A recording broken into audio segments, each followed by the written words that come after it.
नमस्कार. नव्या युगाची नवी दिशा देणाऱ्या प्रबोधन दिशा न्यूज मध्ये आपले स्वागत. ऐरोली सेक्टर 4 मधील काळू राघव सोनावणे उद्यानाचा एकात्मिक विकास व सुशोभीकरण भूमिपूजन सोहळा संपन्न. शिवसेनेच्या माजी नगरसेविका हेमांगी सोनावणे व समाजसेवक अंकुश काळू सोनावणे यांच्या अथक प्रयत्नातून उद्यानाचे सुशोभीकरण करण्यात येणार आहे. उद्यानाचा भूमिपूजन सोहळा शिवसेनेचे नवी जिल्हा प्रमुख द्वारकानाथ भोईर यांच्या हस्ते करण्यात आले.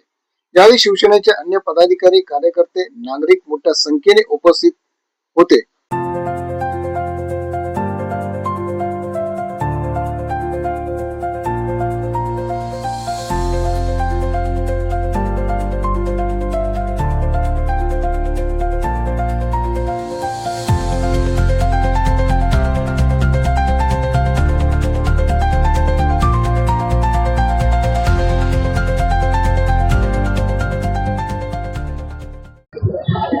ऐरोली सेक्टर 4 येथील आमच्या नगरसेविका हेमांगीताई अंकुश सोनावणे यांच्या प्रभागामध्ये पूर्वीचा जो प्रभाग होता त्या प्रभागामध्ये हे उद्यान आहे. अंकुश काळू राघव सोनावणे हे उद्यान आहे. या उद्यानामध्ये गेली 7-8 वर्षापूर्वी हे उद्यान तयार केलेलं होतं आणि यामध्ये विविध प्रकारचे काही खेळाच्या अनुषंगातून, काही बसण्याच्या अनुषंगातून, काही इतर सुशोभीकरणाच्या अनुषंगातून काम व्हावं अशा प्रकारची येथील स्थानिक नागरिकांची मागणी होती.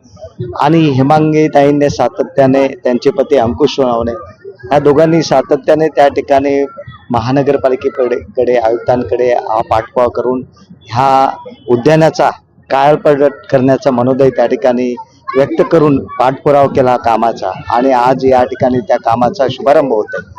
हेमांगीताई ह्या सभागृहामध्ये अतिशय त्या ठिकाणी प्रशासनाला जाब विचारून प्रत्येक कामामध्ये तत्परता दाखवून त्या ठिकाणी आपल्या प्रभागातील नागरिकांचा कामांचा जास्तीत जास्त लाभ नागरिकांना कसा मिळेल आणि त्याकरता आपल्या प्रभागामध्ये असलेले नागरिक आणि त्यांची गरज यासाठी प्रशासनाकडे सभागृहामध्ये वारंवार त्यांनी आवाज उठवला आहे. आणि निश्चितच भविष्यामध्ये येणाऱ्या महानगरपालिकेच्या संभाव्य निवडणुकीमध्ये त्यांना येथील जनता आशीर्वाद देईल याची मला खात्री आहे. मी हनुमंत आनंदराव खराडे, मी शिक्षक होतो.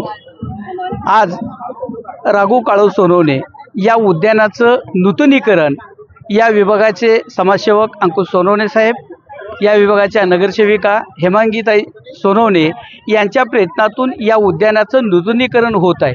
आणि हे नूतनीकरण म्हणजे सेक्टरमधील 4 मधील लोकांची स्वप्नपूर्ती आहे. कारण नवी मुंबई हे 21व्या शतकातील आधुनिक शहर आहे आणि त्याला अनुसरून हे उद्यान व्हावं ही नागरिकांची खूप दिवसापासूनची इच्छा होती आणि ही इच्छा पूर्ण करण्याचं काम सोनवणे साहेब आणि सोनवणे मॅडम यांनी केलेलं आहे. म्हणून मला वाटतं या उद्यानाचं नूतनीकरण म्हणजे सेक्टर 4 मधील नागरिकांची स्वप्नपूर्ती आहे. कारण या उद्यानामुळं अनेक लोकांना चांगलं आरोग्य मिळालेलं आहे.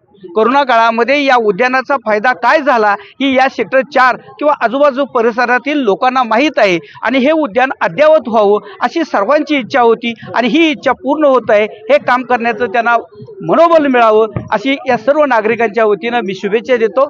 मी उत्कर्ष उदय पाटील, राहायला सेक्टर 4 मध्येच राहते. सेक्टर 4 येथील काळू राघू सोनावणे हे जे गार्डन आहे ते आज करायचं असा मोठा योग असा आलेला आहे.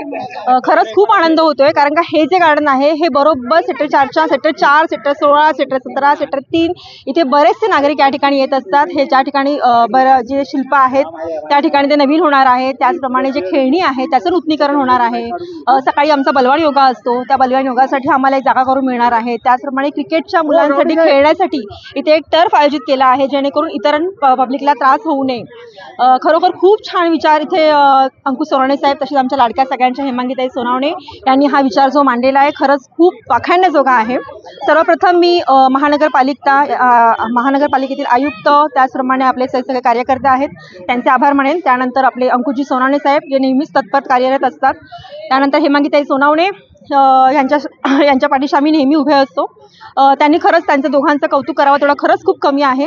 त्या सर्वांचं खरंच सगळं पूर्ण कार्यकर्त्यांचे सुद्धा खूप खूप आभार. जो एवढा मोठा एक नूतनीकरणाचा जो त्यांनी विचार केला आहे तो खरंच खूप वाखाणण्याचा आहे. धन्यवाद. मी मनोहर पाटील सेक्टर 4 मध्ये राहतोय. या गार्डनचा उद्घाटन जे होत आहे त्याबद्दल मी सर्वप्रथम आमच्या नगरसेविका हेमांगीताई सोनावणे, त्याचबरोबर अंकुशजी सोनावणे यांचं मनापासून मी स्वागत करतो, अभिनंदन करतो. कारण इथे येणारे जे लोक आज जरी बघितला तिथे तर प्रचंड प्रमाणामध्ये इथं लहान मुलं येतात, सिनियर सिटीजन येतात आणि सगळ्या म्हणजे वयोगटातील सर्व इथे लोक उपस्थित राहतात. पण यांना काही ज्या अडचणी आहेत, मग ते फुटपाथ असेल किंवा जे काही स्टॅच्यू वगैरे आहेत, हे वेगवेगळे स्टॅच्यू असतील किंवा मुलांना खेळण्यासाठी वेगवेगळ्या ठिकाणी जे उभं केलेले जे त्यांचे काय म्हणतो आपण की त्याला खेळणी वगैरे असतील, ही अतिशय चांगल्या पद्धतीची या ठिकाणी मिळावीत ही एक अपेक्षा सर्व नागरिकांची इथल्या होती आणि ती पूर्ण करण्याचा संकल्प अंकुशजी सोनावणे त्याचबरोबर हेमांगीताई सोनावणे हे करतायत. आणि ही मागणी जी आहे ही सर्व सेक्टर 4मधील सर्व नागरिकांची आहे आणि त्यांनी इथून पुढं सुद्धा अशाच पद्धतीचं काम करावं आणि सगळ्या बाबतीत म्हणजे रस्ते असतील किंवा गार्डन असतील या बाबतीत त्यांचं सुशोभीकरण करून या लोकांना एक वेगळ्या प्रकारचा आनंद द्यावा एवढीच आमच्या नागरिकांची भावना आहे. धन्यवाद. या ठिकाणी कंडोमची कामं देखील त्यांचं देखील या ठिकाणी लवकरच आजच्या सहित जर लागली उशीर लागली त्याचं देखील उद्घाटन करण्यात येईल. एकंदरीत एवढं सांगायचं या विभागामधील नागरिकांचा आम्हाला पूर्णपणे आशीर्वाद आहे. त्यांच्या सहकार्यामुळे ते सर्व पाठीचे असल्यामुळे आम्ही एवढी मोठी कामं करू शकतो. आज या ठिकाणी पाहिलं असेल मला कोणीतरी बोलले की या गार्डनमध्ये काही RTI कार्यकर्ते आले होते, काही पत्रकार आले होते, पण त्यांना एवढं समजत नाही की त्यांचं म्हणणं की गार्डन चांगलं आहे मग कशाला खर्च. अरे तुम्ही गार्डनचा पहिले उद्देश समजून घ्या. आज या ठिकाणी आम्ही भूमिपूजन घेतलेलं कसलं घेतलेलं आहे. या ठिकाणी अनेक संकल्पना आम्ही त्या गार्डनमध्ये मांडलेल्या आहेत. त्याच्यामध्ये मग एक विद्युत रोषणाईचं असेल, तुमचं शिल्प असेल, तुमचं फुटपाथचं रुंदीकरण असेल, अनेक गवताचं एक चांगल्या प्रकारे उच्च दर्जाचं असेल, स्टेडियम असेल, असं काम असताना हे उगाचच आपली काहीतरी अमाऊंट बघतात ना. अमाऊंट बोलली की यांना वाटतं काय तो कॉन्ट्रॅक्टर आणि पालखीच्या ते करणार आहेत. थोडं तरी समजून घेतलं पाहिजे. आपण नागरिक सुज्ञ नागरिक आहात. आपण नागरिकांची दिशाभूल जरी केली असेल, नागरिक एवढी दिशाभूल होणार नाही का त्यांना माहिती आहे या ठिकाणी वेगळ्या प्रकारचं काम होणार आहे. त्यामुळे जे RTI कार्यकर्ते असेल किंवा जे अनेक जे इथं कोणतरी आलेले असेल त्यांना मी एवढीच विनंती करेन की कामाचं पहिलं महत्त्व समजून घ्या, नागरिकांच्या समस्या बनवून घ्या. तुम्ही उगाच आज आम्ही काही इलेक्शन आले म्हणून काम करत नाही. गेल्या अनेक वर्षापासून या ठिकाणी कामं चालू आहेत, आमच्या माध्यमातून असेल, आमच्या कार्यकर्त्यांच्या माध्यमातून असेल आणि त्यामुळे अनेक कामं या ठिकाणी होत असतात. अनेक लोकोपयोगी कामं झाले. आपण पाहिलं असेल कंटोन्मेंट अंतर्गत फुटपाथ झाला असेल, मुख्य मलनिर्माणाची कामं, समाज मंदिराचं सुशोभीकरण झाले असेल, अशी अनेक कामे आहेत झालेली आहेत. आणि त्या माध्यमातून सातत्याने गेल्या 5 वर्ष जरी इलेक्शन नसेल झाले तरी 5 वर्षामध्ये आपण आमचा चार्ट पाहावा या विभागात किती कामं झालेली आहेत. त्यामुळे आपण जो अप्रचार जो करत आहात की आम्ही इलेक्शन आणून या ठिकाणी कामं करतो, हे अगदी चुकीचं आहे. आम्ही नागरिकांमध्ये मिसळून तळागाळातून नागरिकांच्या समस्या जाणून घेणार आहोत आणि तळागाळात काम करणारे कार्यकर्ते असल्यामुळे आम्हाला या ठिकाणी कोणी काय होईल त्याची आम्हाला चिंता नाही. या ठिकाणी नागरिकांचा आम्हाला पूर्णपणे पाठिंबा आहे. या ठिकाणी मी एवढंच बोलतो. धन्यवाद.